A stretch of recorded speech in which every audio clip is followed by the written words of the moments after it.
Union मान्यता को लेकर के जो चुनाव हुए थे उसके परिणाम की घोषणा हो चुकी है। एनी रेलवे मेंस कांग्रेस ने विजय पताका लहराया है। इसी क्रम में हमारे साथ सुभाष दुबे जी हैं, तो आइए हम लोग इनसे बात करते हैं। सर, जीत तो आपकी बड़ी ऐतिहासिक रही। सबसे पहले आपको जीत की ढेरों बधाई।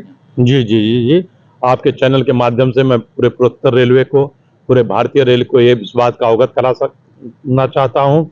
12/12/24 ऐतिहासिक दिन था। उस दिन पूर्वोत्तर रेलवे ने भारतीय रेल पर एक कीर्तिमान स्थापित किया जो न कभी हुआ था न जो हुआ है, और इससे बेहतर कीर्तिमान फिर पूर्वोत्तर रेलवे में यानी रेलवे मेंस कांग्रेस बनाएगी। मेरे मित्रों, यह जानकर आपको आश्चर्य होगा किंतु सत्य है कि भारतीय रेल में, पूर्वोत्तर रेलवे में एनी रेलवे मेंस कांग्रेस ने पहली बार पूरे भारतीय रेल में दोनों मान्यता प्राप्त संगठनों को उखाड़ फेंका है, और any Railway Men's Congress Subhash Dubey पर विश्वास करके एक बहुत ज्यादा मतों से जिताने का काम किया है। मेरे मित्रों, अगर देखा जाए तो जिस तरीके से जीत ऐतिहासिक है, कहीं ना कहीं आपके ऊपर जिम्मेदारियां भी बड़ी ही ऐतिहासिक होने वाली हैं। रेलवे में जो आए दिन समस्याएं होते रहे, चाहे कर्मचारियों को लेकर के जो दिन ब दिन मामले उठते हैं, क्या कहेंगे इस संदर्भ में? मैं सबसे पहले यह जीत जो है पूरे पूर्वोत्तर रेलवे के कर्मचारियों को समर्पित करना चाहता हूं। यह विजय श्री उनको समर्पित करना चाहता हूं, और ये बताना चाहता हूं कि ठीक है, मेरी जिम्मेदारियां बढ़ी है, लेकिन मेरे संगठन के लोग और मैं स्वयं इस वाहन को बर्दाश्त करूंगा और अच्छे से अच्छा काम करके करूंगा कि अगले बार जब चुनाव हो तो हम लोगों को प्रचार न करना पड़े और ये लोग बोले कि काम बोलता है। इस उद्देश्य से हम लोग चलेंगे और हमारे रेल के सभी कर्मचारी स्वस्थ और प्रसन्न रहेंगे। या न तो किसी भय के वातावरण में कोई कर्मचारी काम करेगा, सब भय मुक्त समाज रहेगा। और रेल कर्मचारियों को मैं एक बार फिर कहना चाहूंगा, भारतीय रेल का काम जब तक होता रहेगा, भारतीय रेल चलती रहेगी, सभी लोग ईमानदारी से काम करेंगे, लेकिन भारतीय पूर्वोत्तर रेलवे का कोई भी अधिकारी किसी कर्मचारी का शोषण और उत्पीड़न करने नहीं पाएगा। मेरे मित्रों, चुनाव के दौरान देखा गया था कि जो सबसे बड़ा मुख्य मुद्दा घूम रहा था वो था ओल्ड पेंशन स्कीम की बहाली को लेकर के। इस संदर्भ में आपका क्या प्रयास रहेगा? जी, निगमीकरण, निजीकरण और पुरानी पेंशन, ये दोनों चीजें भारतीय रेल के लिए एक नासूर बन गई है। पूरे ओपीएस तो पूरे देश के लिए नासूर बन गया है। अथक परिश्रम करने वाला कर्मचारी जब 60 साल बाद रिटायर होता है, क्या मिलेगा उसको? कुछ मिलेगा भी कि नहीं मिलेगा, इसी से उसका सारा जीवन जो है उसमें खप जाता है कि कुछ मिलेगा कि नहीं मिलेगा। ओपीएस दिलाने के काम एनी रेलवे मेंस कांग्रेस बाखूबी लड़ेगी, और हमें आशा ही नहीं पूर्ण विश्वास है कि सरकार पर यह दबाव पड़ेगा और एनी रेलवे मेंस कांग्रेस और उसके साथ रहने वाले आईआरईएफ, हम लोग 4 जगहों से जीते हैं, आपको ये बता दे रहे हैं, 4 जगहों से जीते हैं, सब सरकार पर ओपीएस के लिए इतना दबाव बनाएगी और हमें पूरा विश्वास है कि सरकार ओपीएस देगी। चलिए, ये रहे हमारे साथ सुभाष दुबे जी, जिन्होंने बाता है, इन्होंने आशा जताई है कि हम कहीं ना कहीं ओपीएस की लड़ाई जीतेंगे। क्या कहेंगे मैम? आपके चैनल के माध्यम से हाँ, मतलब हम ये कहेंगे कि हम लोग की ऐतिहासिक जीत मिली है, और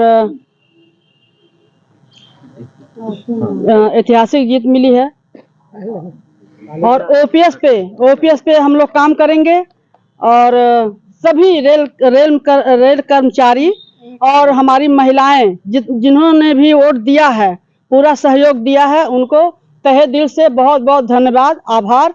जैसे उन्होंने हमारे ऊपर विश्वास दिलाया है, हम सोचेंगे कि हम उनके विश्वास पे खरे उतरें। जय। एक प्रश्न हम ये जानना चाहेंगे आपसे कि चूंकि आप एक महिला हैं और रेलवे को कहा जाता है कि देश की सबसे बड़ी रोजगार देने वाली ये संस्था है और सबसे ज्यादा मैन पावर भी इसमें इंस्टॉल है। महिला कर्मचारी के रूप में आपको क्या समस्याएं दिखती हैं अगर रेलवे की बात करें तो? महिला कर्मचारी के लिए तो बहुत समस्या है। सब अधिकारी भी शोषण करते हैं, कहीं जाइए तो कोई काम नहीं सुनता है, ये वो।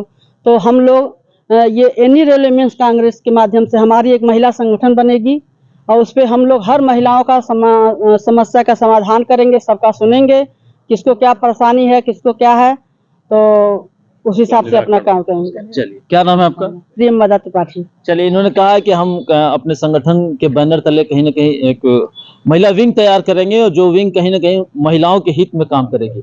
सर, कुछ कहना चाहेंगे अंतिम तौर पे? ये बिना कर्म के जयकार नहीं होती और कोशिश करने वालों की कभी हार नहीं होती। जो आप ये जयकार पा रहे हैं, 11 साल से अनवरत जो हम लोगों ने प्रतिदिन उठ के अपने कर्तव्यों से विमुख होकर केवल रेल कर्मचारियों के हित में एक सपना संजोया था, उसी का एक मूर्त रूप लिया है। और कोशिश हमारी अनवरत जारी रहेगी कि हम अपने युवा कर्मचारियों को ओपीएस उनके सीनियर और बुजुर्ग बन के उपहार में उनके झोली में डाल दें। और मेरी लड़ाई तब तक जारी रहेगी जब तक हम कर्मचारियों को ओपीएस का उपहार नहीं दिला देते। जीत के क्रम में आप लोग एक नारा लगा रहे थे, बड़ा चर्चित हुआ वो कि 108 वर्ष का वट वृक्ष जो किसी को पनपने नहीं दे रहा था, आज कहीं ना कहीं धराशायी नजर आ रहा है, क्या सत्यता है? ये मैं किसी कर्मयोगी का कभी भी अपमान नहीं कर सकता। वो 110 साल के बुजुर्ग हैं, यूनियन के प्रेरणा स्रोत रहे हैं, लेकिन आवश्यकता थी कि एक उम्र के बाद आपकी शक्ति क्षीण हो जाती है, प्रकृति का नियम है। तो उसके तहत कर्मचारियों को थोड़ा विलंब में याद आया है। युवा जगा है और जब जगता है तो अपने रास्ते में आने वाले हर तूफान को रूप में अवरोध को समाप्त कर देता है। इस बार यानी रेलवे मेंस कांग्रेस के बैनर के तले युवाओं ने अपने प्रगति में आने वाले उस बुजुर्ग तूफान को उखाड़ के फेंक के सुभाष दुबे में विश्वास जताया है। और हम सभी रेल कर्मचारियों को विश्वास देते हैं कि युवाओं का मान सम्मान रखा जाएगा, उनकी हर मनोवांछित इच्छा पूरी करी जाएगी। यानी रेलवे मेंस कांग्रेस महिलाओं को सिर माथे पर बैठाती है। बहन ने बताया नहीं, सबसे बड़ी समस्या हमारे रेलवे में हमारे महिलाओं को हाइजेनिक शौचालय की सेपरेट सुविधा नहीं है, जो कि सबसे संक्रमण का कारण बन चुकी है। और बात की जाती है महिलाओं के सम्मान की, तो सौम्या माथुर महाप्रबंधक के से ही दबाव बना के सभी कार्यालयों में हाइजेनिक शौचालय की स्थापना कर सर्वप्रथम महिलाओं का मान सम्मान जीता जाएगा। और आगे हम यही कहेंगे, सरफरोशी की तमन्ना अब हमारे दिल में है, देखना है जोर कितना बाजुएं का दिल में है, वक्त आने पे बता देंगे तुझे ए आसमां, हम अभी से क्या बताएं क्या हमारे दिल में है। यानी रेलवे मेंस कांग्रेस के संदर्भ में जो बात कही जा सकती है कि जिस ओर जवानी चलती है उस ओर जमाना चलता है। कहीं ना कहीं युवाओं ने इन पर भरोसा जता करके और इनको भारी मतों से 17,500 अप्रॉक्स वोट दे करके जो जीत ऐतिहासिक तौर पर दिलाई है। मैं उम्मीद करता हूं कि जो कर्मचारियों का विश्वास इनके प्रति जगा है वो बना रहे।